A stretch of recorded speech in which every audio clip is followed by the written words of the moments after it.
Good morning, Britain. Fears are growing there could be a further wave of nurses' strikes. It's being reported that members of the Royal College of Nursing will likely reject the government's current pay offer. It comes as junior doctors enter into the final 24 hours of their strike, which has been widely described as one of the worst in NHS history. This is the moment that the FBI arrests Jack Teixeira, the 21-year-old suspected of being behind the biggest US intelligence leak in nearly a decade. He's expected in court later today. We'll hear from the sister of murdered schoolteacher Sabina Nessa, who is urging for a change in the law to force killers to face their victims' families in court. Jabina joins us live after 8. Put your husband first, keep stum if you disagree with him, and let him be the decision-maker. That's the advice from the updated version of a 90s dating Bible advising women how to keep their men happy. Does that sound to you? Debating it a little bit later on. Be a short debate, Ben. The woman whose allotment, which helped to feed struggling households, was sabotaged by vandals. Now, generous donors have raised more than £200,000 to get Carly Bird back on her feet. We're speaking to her later.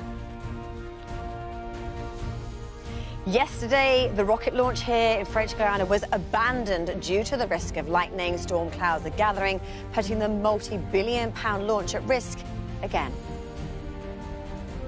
And as we head fast towards the weekend, things are looking up, but we've got to get through today first. Some of us are going to experience some fairly heavy showers. All that and more on Good Morning Britain. Friday, 14th of April, 2023. Live from Television Centre in London, this is Good Morning Britain with Ben Shephard and Ranvir Singh. Well. The weather has played havoc with everything. There I was, sat down with my popcorn. I've been listening to Laura banging on all week. I'm very excited about the juice mission and what was going to happen when they get to the frozen moons and Your Jupiter. juices were flowing, weren't they, I was over it? beside myself. My wife had done everything to keep me happy because that's the sort of relationship we have. That's the rule, yeah. You decided what you were doing, she agreed with you. Of course. Yeah, exactly. 10 minutes before liftoff. It was all... I can't... Is Laura there? Is she listening? Has she wiped up her tears yet? Laura, how are her nerves? I'm not sure you're expecting this. I was really excited. I'm sure you were. What was the atmosphere like when suddenly the plug was pulled?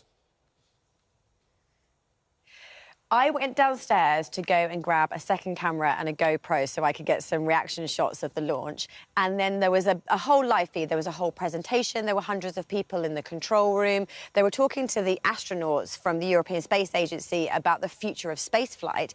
And then suddenly the lady just interrupted her talking. She went, oh, hang on, we have an announcement coming in. And she said, it looks like the launch is aborted due to weather. So I instantly got my phone out, ran upstairs, I looked at the mission control screen where everything needs to be green to go, and everything was still green to go, and suddenly weather went red, mission to launch went red, and it was T-minus 8 minutes and 17 seconds that it was abandoned.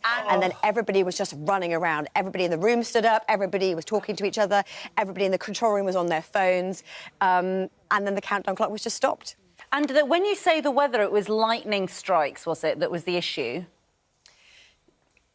Yes, so there weren't actual lightning strikes in the area. That was the first thing I checked. It was the risk of lightning. So there are 3 criteria that they have that can cause the mission to be abandoned because of weather. One is actual lightning. One is winds coming into the area, which will bring debris back into the town. And the third was the one that we breached, was the risk of lightning. So if you have a great depth of storm clouds, a rocket with all the propellant could cause the risk of lightning to be triggered. And it was that was triggered. They sent a weather balloon up with about half an hour to go. That data came back with 10 minutes to go, and T-minus 8 minutes and 17 seconds, they said there's too much energy in the atmosphere. It is primed to kick off with a thunderstorm, and that's when it was abandoned. Laura, I wonder whether it was your excitement that was the energy in the air that created the delay. You literally be like an electric bolt, you know, on air. It's literally like that charge. And, you know, if you follow rocket launches, you may know that rocket launches can have a half-hour window, an hour-long window, an hour-and-a-half window.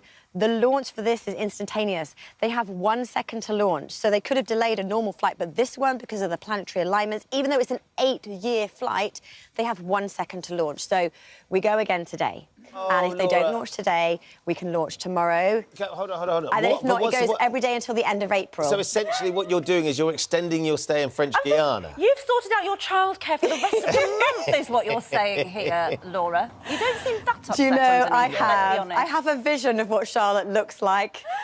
And yesterday afternoon, all that happened, it rained. We had an afternoon off and it rained all afternoon. I know the violins are out, I'm just saying. Yeah, exactly. Well, I tell you what, well, we're disappointed for you, but and disappointed for everybody who's worked so hard, but fingers crossed again today. It's not just like the lightning, but as you see, obviously, we're going to be talking about Aintree today. Grand National tomorrow. We've got the Chief Executive of the British Horse Racing Authority talking to us. There were some, issues around whether there's going to be some disruption there from this group called Animal Rising, but I tell you what, talk about hare racing, never mind Animal Rising. The hare. Look at this. It's been... Now, Des is in for the weather. These... Hats flying left, I've right and not centre seen as well. that for a long... That hat's literally being blown off people's heads at Aintree. I do feel sorry, because the hours I've been to Aintree many times, Ben. Have you? I know you wake up looking like this. I just stick my hair on. Yeah, feed it exactly. at night and put it on. Des is here with the... I mean, the winds are so dramatic at the moment. Yeah, they certainly were. But I think as we head towards the weekend, things aren't looking too bad. It's still getting nice and calm. So we'll calm down for the race tomorrow? Oh, yeah, things ain't looking too bad at all. Brush I think your hair people get tomorrow out there and really enjoy a wonderful day. They do make great pictures, though, the drama of the hair. They do. We'll be back to Laura throughout this morning's programme. We'll get a more weather from Des a little bit later on as well. Yeah, we will. Well, should we get on with our top story, I suppose, because there are fears growing that there could be a fresh wave of nurses striking. The result of a ballot of members of the Royal College of Nursing will be revealed this afternoon. Now, report suggests that they're going to reject the government's most recent pay offer, although a vote is believed to be quite close. Yeah, meanwhile, junior doctors in England will end their 4-day strike over pay at 7 o'clock tomorrow morning. Both the British Medical Association and the government have been urged to begin serious talks after hundreds of thousands of hospital appointments have been postponed.